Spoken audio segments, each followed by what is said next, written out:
to our lesson today. So we're gonna start by remembering what we did last time. So last time we talked about Gideon and how he asked God for signs, and God gave him 3 signs. Yes.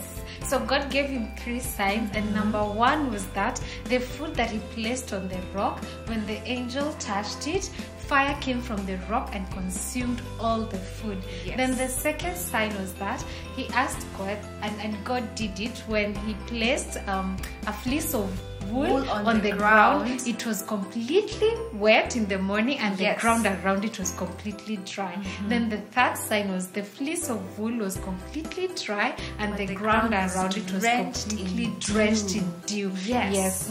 So that is how God answered Gideon and gave him the 3 signs, and this confirmed for Gideon that truly God had sent him to do his work and to lead the children of Israel against the Midianites. And when Gideon was convinced, now he was waiting for the mission from God. He was waiting to see what God would tell him to do next. Now Gideon expected to be told to go out and to gather an army so that they can go and that they can attack the Midianites, but instead God gave him a completely different mission. But it was very important. So because Israel had turned away from God, they had started worshipping the Canaanite gods, and they had started worshipping Baal, and they had built altars for Baal and Asherah poles on the side of the altars. And Gideon's own father had done this in their land.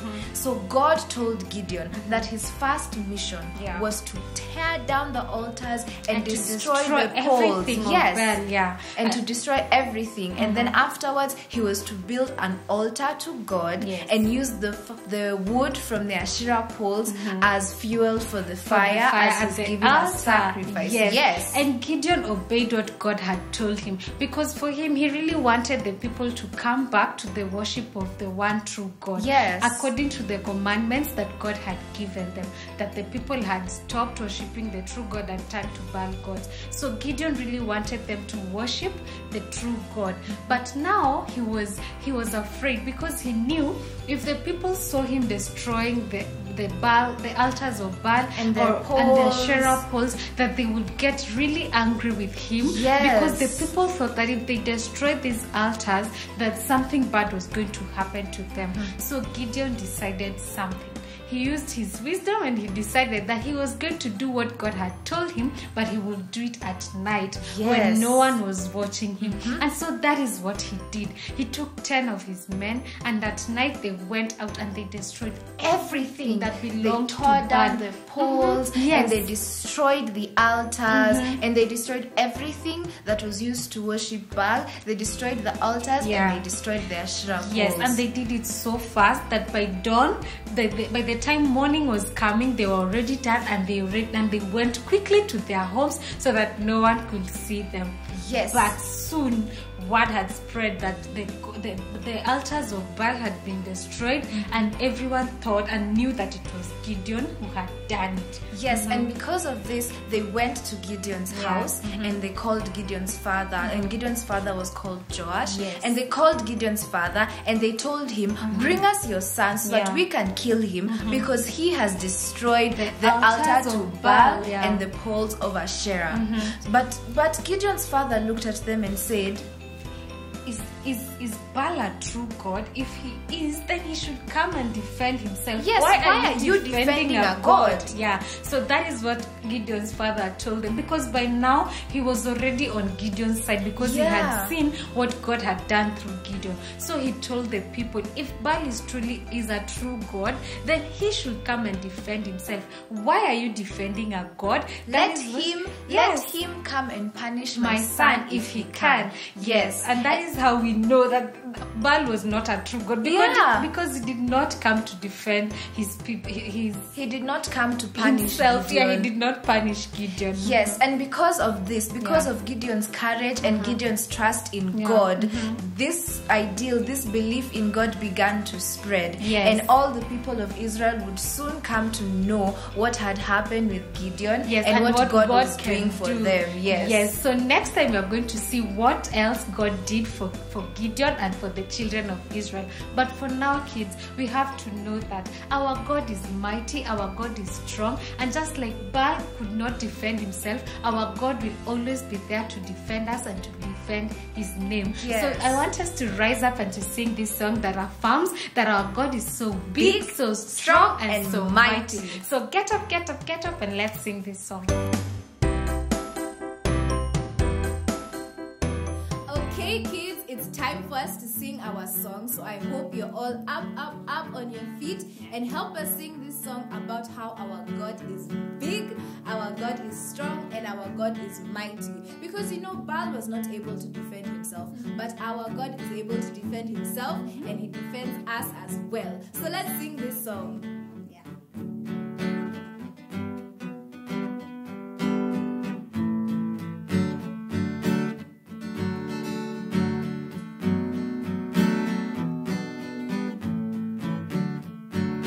My God is so big, so strong, and so mighty. There's nothing my God cannot do. My God is so big, so strong, and so mighty. There's nothing my God cannot do. He made the trees, he made the seas, he made the elephants too. My God is so big, so strong, and so mighty. There's nothing my God cannot do.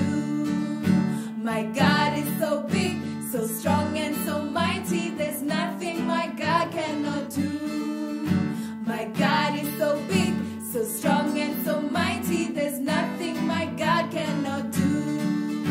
The mountains are his, the rivers are his, the stars are his handiwork too. My God is so big, so strong, and so mighty. There's nothing my God cannot do.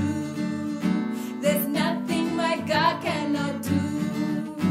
There's nothing my God cannot do. There's nothing my God cannot do for you. Yay!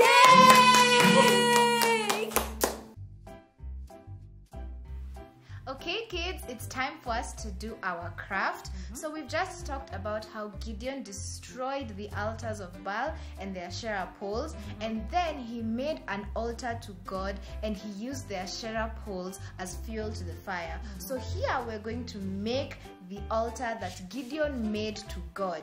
So we're going to need brown paper, just ordinary brown paper that we cut up into 12 stones, because the altars to God had 12 stones.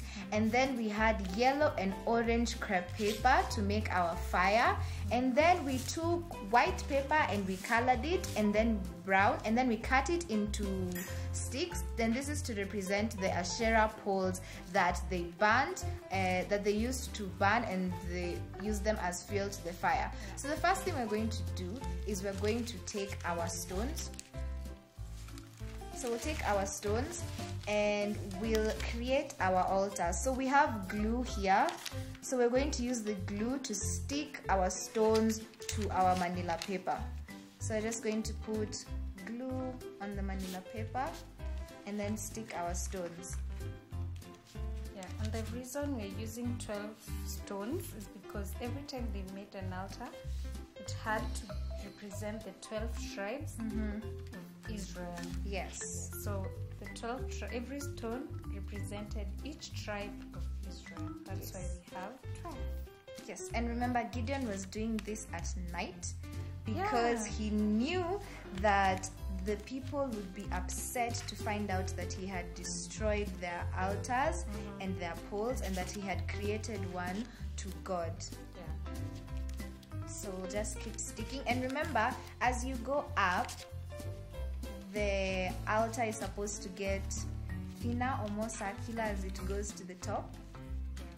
So that's why we'll put, I'm starting by 4 stones at the bottom, and then I'll put more going up.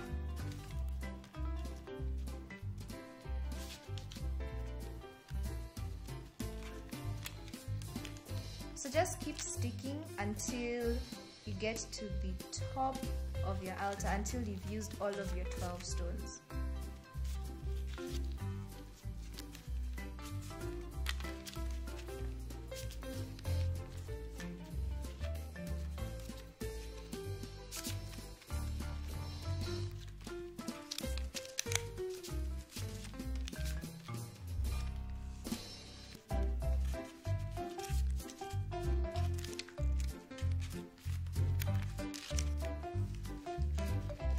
there. Now I've used all of my 12 stones, and now I have my altar. So after I have my altar, next thing I'm going to stick is the sticks. The wood that was torn down from the Asherah poles, that's what I'm going to stick next. Because that is what God told him. God told him to use the wood from the Asherah poles to use them as fuel for the fire at the altar. Yes. So that is why we are using this. So we're just going to put wood either on the sticks or on the manila paper. Yeah. We're just going to put glue there so we can make it look like wood for a fire. I'm sure by this time Gideon was convinced that truly God had called him. Yes. Because for him to do this, it took bravery. He had to be very brave to do this. Yes, and he had to trust God. Yes, even his own father had started creating and building the Asherah poles and the altars of Baal. He had already built them by his own father. So destroying what his own father had done, he had to get divine wisdom and bravery. Yes. Okay, so after we've stuck the sticks so it looks like a fire, so now we have our altar, and then we have our wood from the Asherah poles, and then now we're going to put on our fire. So for the fire, we have to be very careful. Use very little glue, and we're going to put the glue on the manila paper because it sticks better when it's on the manila paper. So we put glue at the top of our manila paper, and then we take our crepe paper. You take orange or you take yellow. You take yellow and you just put them on, and you just keep adding a layer as you go so that it can look like fire. Yeah. So we'll keep taking and sticking crepe paper to make our fire.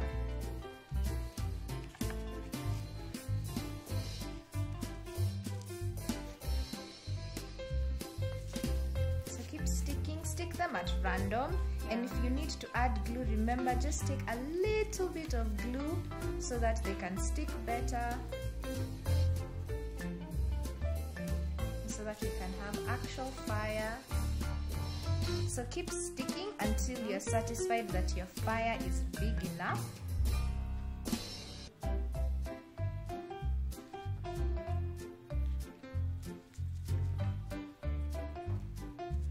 And once you finish sticking your fire, now you have made the altar that Gideon made, and that Gideon made in order to fulfill the commands that God had told him to do. So now we will always remember that Gideon created an altar after he had destroyed the altars to Baal and the poles of Asherah, and he did this because God had commanded him to do and so. He was courageous enough to do so because he knew God would always defend him. Yes.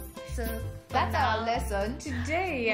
That's our lesson for today, and we will see you next time to continue with this story of Gideon. Yes, but for now, bye.